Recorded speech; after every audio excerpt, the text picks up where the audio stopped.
Well, the Premier's closest lieutenants made a very public show of rallying behind their leader today. This was the first time in a long time that the Liberal cabinet had gathered in the capital, and the first time that many were asked about Gordon Campbell's political future.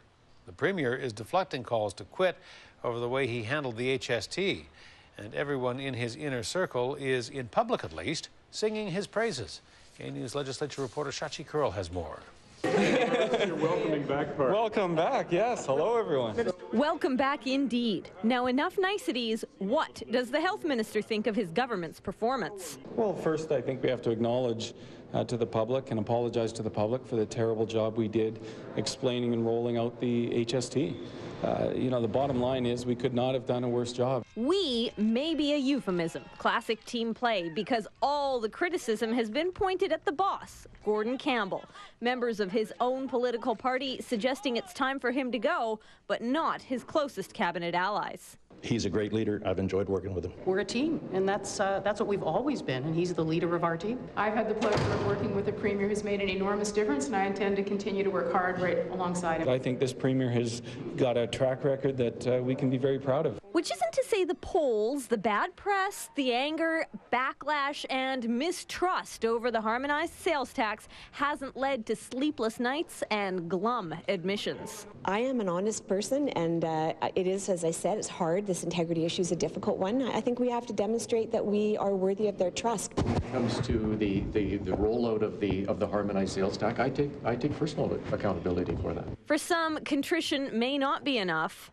Do you think you can survive a recall in your constituency if that happens? Well, I certainly hope so. It was a tight margin last time. Sure, and I'll work hard. Yesterday, Campbell told British Columbians he's sticking around. As long as I have the honor of serving as leader of the party, I'm going to be there. I think that it's a very exciting time. I'm rejuvenated, I'm revitalized. But it's not enough to smother questions about succession and leadership. Do you have any leadership ambitions of your own, Mary? No, I do not. Ever? Really? You rule that out? Well, they always say never, right? That's the old saying, but no, I don't. Well, I don't have any leadership aspirations except that those that are attributed to me by you folks. That's what they're saying to the world for now. What they may be whispering to each other is another story.